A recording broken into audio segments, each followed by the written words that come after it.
नमस्कार, स्वागत है आपके हरियाणा न्यूज 24 पर। मैं हूं प्रिंस लांबा। हरियाणा प्रदेश के अंदर पुलिस महकमे को लगातार सुधारने में लगे हुए नए डीजीपी ओपी सिंह, जिन्होंने पिछले दिनों हरियाणा पुलिस के नाम एक के बाद एक कई चिट्ठियां लिखी और हरियाणा पुलिस को अपने रवैये पब्लिक डीलिंग में सुधार करने को कहा, लेकिन अब उन्हीं डीजीपी ओपी सिंह के द्वारा एक और पैगाम हरियाणा पुलिस के नाम लिख दिया गया, जिसके बाद से हरियाणा प्रदेश में खलबली मची है। और विशेष रूप से वो अपराधी जो किसी भी रूप में गोलीबारी की घटनाओं को अंजाम देकर फरार हो जाते हैं, या फिर जो अपराधी हर जिले के अंदर और हरियाणा प्रदेश के अंदर मोस्ट वांटेड की लिस्ट में है, टॉप लिस्टेड है, उनको पकड़ने को लेकर अब एक अभियान शुरू कर दिया गया है। आपको बता दें कि डीजीपी की तरफ से स्पष्ट यह पैगाम हरियाणा पुलिस के नाम लिखा गया और उसमें स्पष्ट रूप से यह बात लिखी गई है कि हर थाना प्रभारी अपने थाना क्षेत्र में आने वाले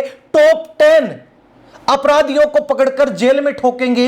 हर जो है जिला अधिकारी अपने जिले के अंदर टॉप 10 की लिस्ट में आने वाले अपराधियों को पकड़कर जेल में ठोकेंगे। और हरियाणा प्रदेश के अंदर भी पूरा पुलिस महकमा मिलकर प्रदेश के टॉप 20 अपराधियों को जेल में ठोकने का काम करेंगे, जेल में ठूसने का काम करेंगे और उनका पूरा नेटवर्क तोड़ने का काम करेंगे। आपको बता दें कि डीजीपी ओपी सिंह ने इस ऑपरेशन का नाम रखा है ऑपरेशन ट्रैक डाउन, यानी कि ट्रैक करके और डाउन कर देना। अपराधियों को पहले जो है एक तरीके से जैसे अपराधी रेकी करते हैं, अब पुलिस ठीक उसी तरीके से अपराधियों की रेकी करेगी। ना केवल एक अपराधी, ना केवल दो अपराधी, बल्कि पूरे के पूरे गैंगों का सफाया अब हरियाणा पुलिस करने जा रही है। डीजीपी की तरफ से जो यह पैगाम लिखा गया उसमें तारीख भी निश्चित की गई है। 5 नवंबर से 20 नवंबर तक ऑपरेशन ट्रैक डाउन हरियाणा प्रदेश के अंदर हरियाणा पुलिस चलाने जा रही है, जिसकी जिम्मेवारी मुख्य रूप से आईजी क्राइम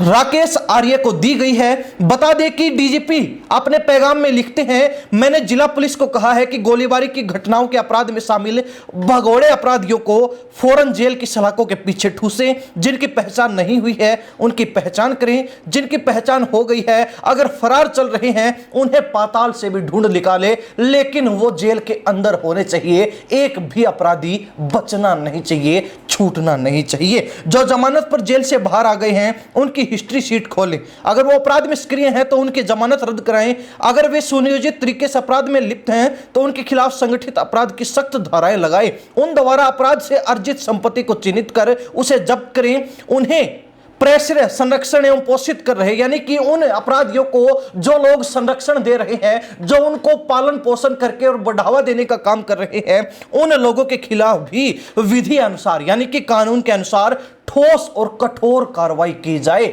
यानी कि ना केवल अपराधी बल्कि अपराधियों को बचाने वाले, उनको संरक्षण देने वाले भी अब फंसने वाले हैं, अब पुलिस के हत्थे चढ़ने वाले हैं। मैंने यह भी स्पष्ट किया है कि एसएचओ और डीएसपी अपने क्षेत्र में घटित हो रहे इस तरह के अपराध को रोकने के जिम्मेवार होंगे। वे अपने इलाके के टॉप 5 क्रिमिनल की लिस्ट बनाएंगे और उन्हें जेल में ठोकेंगे। यानी कि हर क्षेत्र अनुसार और अपनी जो क्षमता है, जो लिमिट है, उसके अनुसार पुलिस अफसरों को निर्देश दिए गए हैं कि वो अपने क्षेत्र में जो है किस किस तरीके से अपराधियों को पकड़ने वाले हैं। तो ऐसे में एसएचओ और डीएसपी को 5 अपराधी अपने इलाके के टॉप 5 क्रिमिनल उनकी लिस्ट बनाकर जेल में ठोकने होंगे। इसी तरह से जिला और जोन टॉप 10 क्रिमिनल की लिस्ट बनाएंगे और उन्हें जेल में ठोकेंगे। इसके लिए एसपी, डीसीपी, सीपी जिम्मेवार होंगे।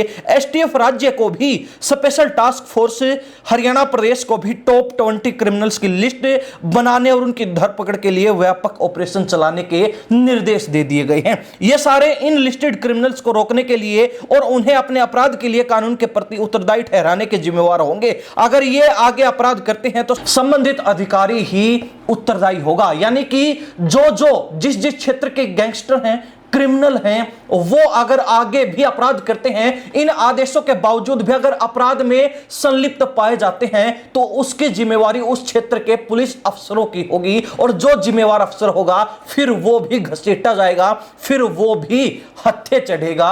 कहीं ना कहीं डीजीपी ने पुलिस महकमे के अफसरों को भी सख्त और कड़े निर्देश दे दिए हैं कि कार्रवाई करनी होगी, निश्चित रूप से करनी होगी। अगर कहीं कार्रवाई में ढिलाई बरती गई तो उससे पुलिस महकमे की छवि पर, साख पर असर पड़ेगा।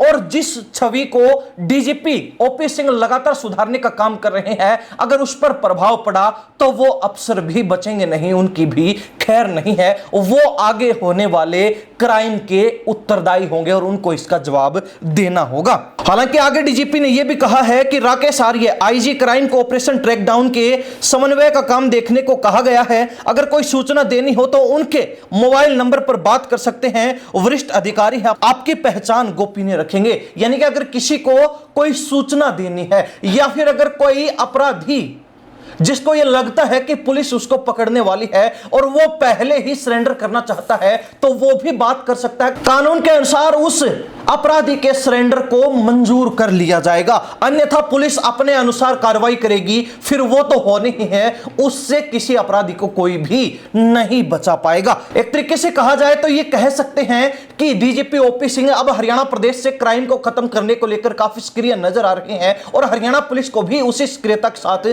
काम करने के निर्देश लगातार दे रहे हैं, जिससे यह स्पष्ट होता है कि हरियाणा पुलिस भी अब अगर ढिलाई बरतती है तो हरियाणा पुलिस के खिलाफ भी ठोस कार्रवाई हो सकती है। डीजीपी ओपी सिंह सबको एक समान लेकर काम करना चाहते हैं और अगर कोई भी इसके बीच आड़े आता है, चाहे वो कोई पुलिस महकमे का ही व्यक्ति हो या फिर कोई अपराधी हो, उसको बख्शा नहीं जाएगा, छोड़ा नहीं जाएगा। अपराध मुक्त हरियाणा प्रदेश का जो नारा बीजेपी सरकार ने दिया था, अब उसको पूरा करने का जिम्मा डीजीपी ओपी सिंह ने अपने कंधों पर उठा लिया है और पूरे पुलिस महकमे को साथ लेकर हरियाणा से अपराधियों को सफाया करने का मास्टर प्लान तैयार करके ऑपरेशन ट्रैकडाउन शुरू कर दिया है। हरियाणा प्रदेश की जनता डीजीपी के इस नए पैगाम को लेकर, इस ऑपरेशन को लेकर और इन आदेशों को लेकर क्या सोचती है, कमेंट के माध्यम से जरूर लिखिए। इन्हीं सब बातों के साथ मैं प्रिंस लांबा, हरियाणा न्यूज़ 24। नमस्कार, जय हिंद।